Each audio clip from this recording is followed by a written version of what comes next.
You're listening to the Greeks Gridiron. Now here's your host, Ethan Haristadoulou. Good afternoon, everybody, and welcome back to the Greeks Gridiron. I am Ethan Haristadoulou, and today, Cincinnati Bengals fans, we are diving into my free agency predictions for your Bengals team. With about $61.3 million in available cap space projected for this offseason. They've got some money to work with, but they do have some big potential re-signings in their very near future as well, whether it's this offseason or even coming up in the next season or two. So a lot to consider with the team. But as always, I invite you to comment down below. I want to hear your thoughts, your opinions. What do you want to see them do re-signing wise? Maybe players you want to see them let walk, everything in between, and who you want to see them chase after in free agency itself. But remember, as always, this is literally just me sharing my thoughts, my opinions, kind of what I expect or what I would just like to see from Cincy. So I'm no expert by any means, just a guy that loves some football. But starting with the re-signings, the guys that I do think are of the utmost importance in bringing back or just most likely to bring back, I'm going to start with defensive tackle DJ Reader. He's going to be 30 years old for next season. Spotrac has him listed for a really high average annual value on his next contract at basically $15 million per year. We'll get to that in a second. But his 2023 season, looking at 34 tackles, 2 tackles for loss, a sack, and 10 pressures. PFF grades him as one of the best interior linemen in the NFL, especially when it comes to run stopping. I will say that his numbers don't quite really jump off the screen as far as looking at pass rushing numbers go, but from a run stopping perspective, I do think that he is among one of the best in the NFL. Now, for me, this one is really about keeping the leader of your interior defensive line on the roster, a guy who's great for the locker room, and I do think is, a bit irreplaceable with what he brings to the table as far as defending against the run is concerned and plugging up the middle.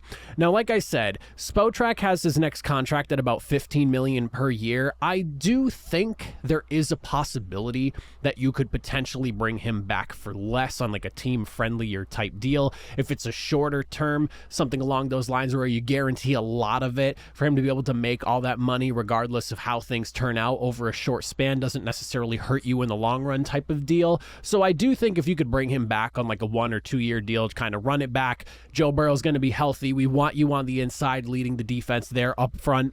I do think it makes a lot of sense to me. Now, could we obviously see him be let go because of age, and if the number is too high and he wants closer to that number, sure, but guarantees go a long way, and the more you guarantee, the better. So if you're looking at a lower number with more guarantees just to keep a guy like him in the locker room, I think it makes a lot of sense.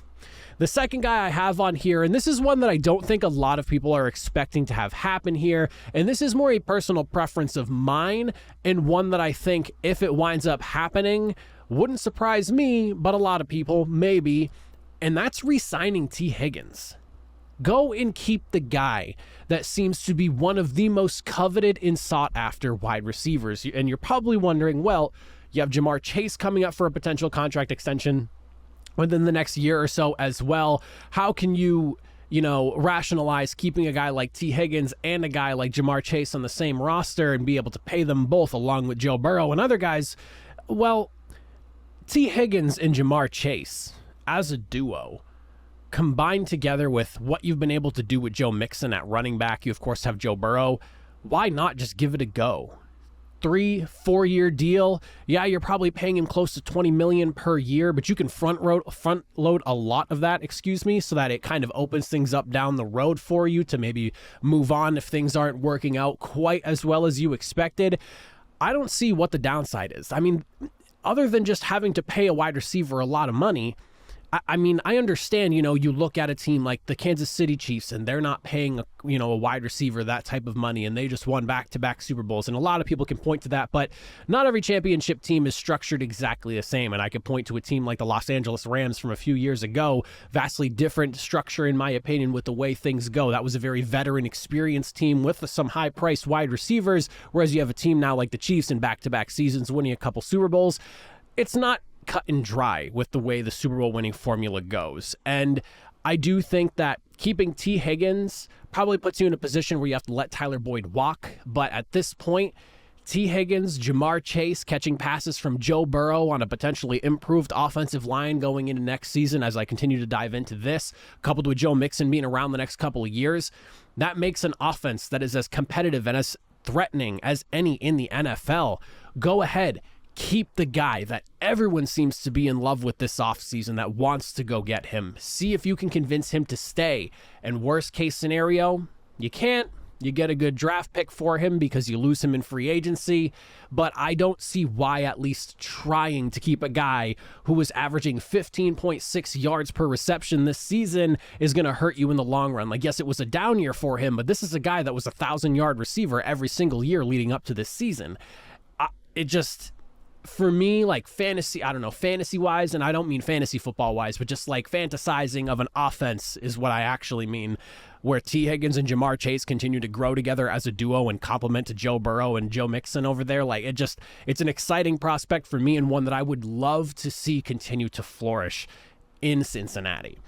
And then third, certainly not least, certainly not the most important re-signing by any means, but one that I think makes a lot of sense based off of how this past offseason went.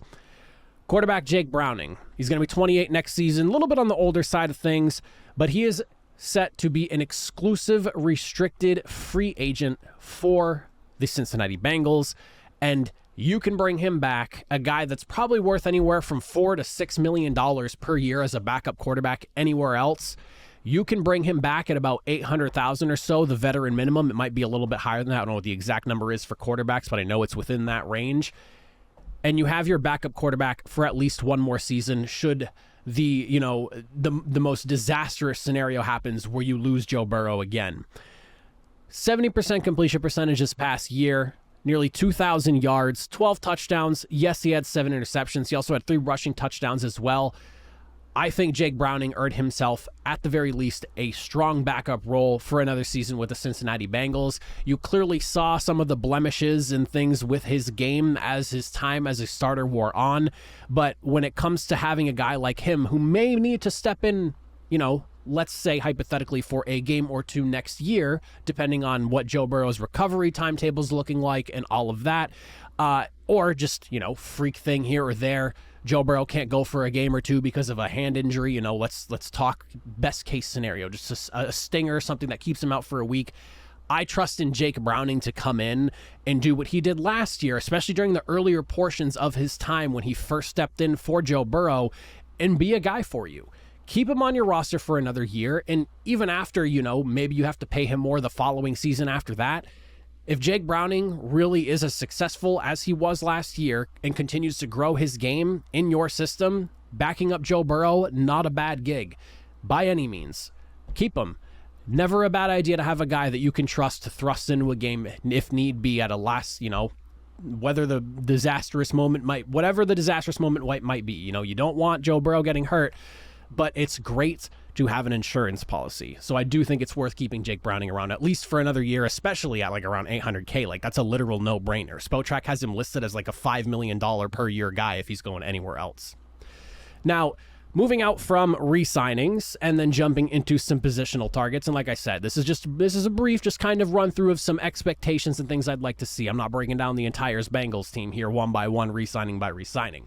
Some positional targets and players that I wouldn't mind seeing this team go after into free agency. We're going to start off on the offensive side of the ball here, and I'm looking at tight ends. Most specifically, I'm looking at Hunter Henry. There is a possibility that the Patriots opt to not bring him back. If he's available, go get him. Or if they let him test the market to see what he's being offered, steal him away from the Patriots. In 2023, he still averaged 10 yards per reception. He had 42 catches for 419 yards and 6 touchdowns. By no means a masterclass of a season or anything like that, but the Patriots offense was not great. And for him to still come out with solid numbers like that, considering just the state of the Patriots over the last few years, not bad. You look at his first year in New England when they at least looked like a somewhat competent offense. He had 50 catches, 603 yards, 9 touchdowns, far over the 10 yards per reception he was dealing with this past season. 9 touchdowns, nearly had double digits. If you don't get him, Gerald Everett is obviously an option to potentially hit the free agent market as well. But for me, Hunter Henry is the guy to help elevate this offense even further. And I don't really think you have to break the bank to keep him, or get him rather, if you're talking the Cincinnati Bengals here. I think that there is a realistic scenario where you can lock him up for even a year or two, just a couple of years, something along those lines, because he is aging a little bit here. He's not necessarily heading towards the right side of 30. Maybe you get him at a $8 to $10 million per year for a year or two. Not a ton guaranteed, but enough guaranteed to tempt him to jump ship. Why not? Add a tight end, a guy who can be a pass-catching tight end, who I think is an upgrade for a room that currently has Drew Sample and Irv Smith set to be free agents this offseason, and I would consider taking in Hunter Henry over bringing back both those guys. Maybe Sample comes back as your blocking tight end, and then you have Hunter Henry, and you move on from the Irv Smith experiment that you had kind of going on there, because it never really got off the ground. But I do like the idea of bringing a more threatening pass-catching tight end for this offense to spread things out even further. The way I see it is like you kind of lose Tyler Boyd as your inside slot guy, and you use Hunter Henry to kind of replace that production loss there, and I think you could get something along the lines of relatively similar production.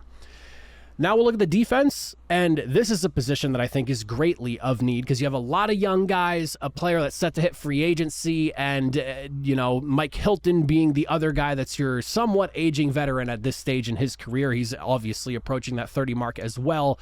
I think going after a cornerback is something that the Bengals very seriously need to consider, and with a solid group of guys potentially hitting free agency, this might not be a bad time to go into that market and see what you can get out of it.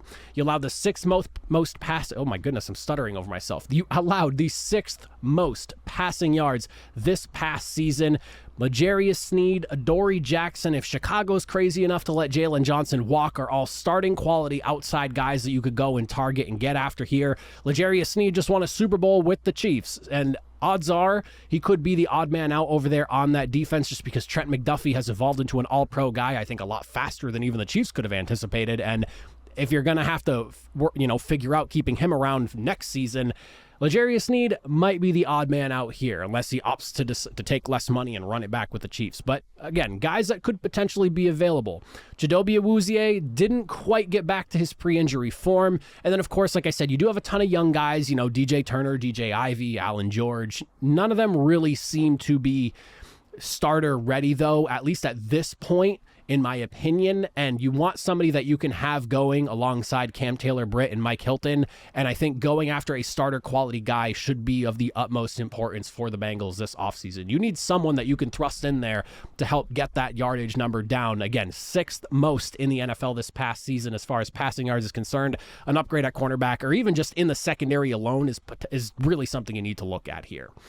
And then finally, third position I have highlighted, I'm looking at right tackle here. I think that it goes without question that Joe Burrow needs to have better protection. This is something that feels like it's been escaping the Bengals for quite some time, and it is something that needs to be figured out sooner rather than later. And I do think it may be time to just allow Jonah Williams to move on to greener pastures. The Bengals were 7th in sacks allowed this past season with 50 on the year. They were also 27th in pass block win rate at just about 52%. So your offensive linemen were winning their pass blocks at a 50-50 pace. So either they're letting guys get by them or they're not. It's 50-50 whether it happens. You can't really be too certain.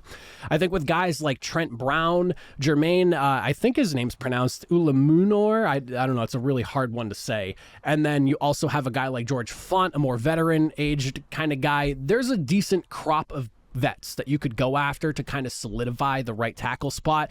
And with those guys that I just listed right there, especially the first two, they're guys that can play multiple positions. Like Brown can do left tackle, he can do right tackle, but ideally I do think he fits better at the right tackle spot. And then Jermaine Ulamunor, he can play left tackle, right guard. I'm sorry if I'm butchering your name, Jermaine, but he is a guy that is multifaceted as well.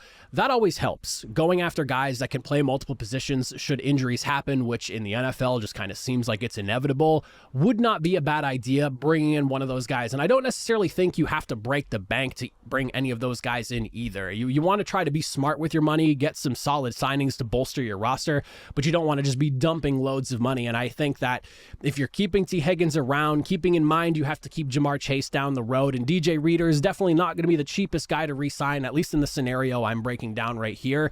Going after a guy within this group here career makes sense as stability, known value, but also not guys that are going to cost you $15, $16, $17 million per year to slap at the right side of your offensive line to play opposite of Orlando Brown Jr. My thought process is that you could go after a guy like this and then also address the issue in free agency as well. So it's like you go for a vet to kind of focus on the win now mentality that you have in this early window of Joe Burrow's career, but you can also get a guy who can play behind them. And, should your rookie right tackle really start to flourish early in his career, if you're getting a guy like Trent Brown or Jermaine Ulam-Unor, you can plug them into different spots on your offensive line because they're clearly versatile, multifaceted guys who can play different positions along the O-line, and it doesn't necessarily hurt you as much down the road if, you have this right tackle here that's being outplayed by a younger guy and maybe, a switch in position helps him out. It gives you options. It gives you options is basically where I'm trying to drive the point to here. But overall, the Bengals need offensive line help, and I do expect to see them do some more addressing of that this offseason, and I wouldn't be shocked if it's in free agency and in the draft as well. And I do think that'd be a smart allocation of some of your assets. But that's just kind of how I'm looking at the Bengals this offseason. Let me know, Bengals fans, your thoughts, your opinions. What do you want to see from them in free agency? Who do you want to see them bring back or let walk in the such? But that is it for me. If you made it to the end, as always, I greatly appreciate it. I'll see you all next time. Have a good one.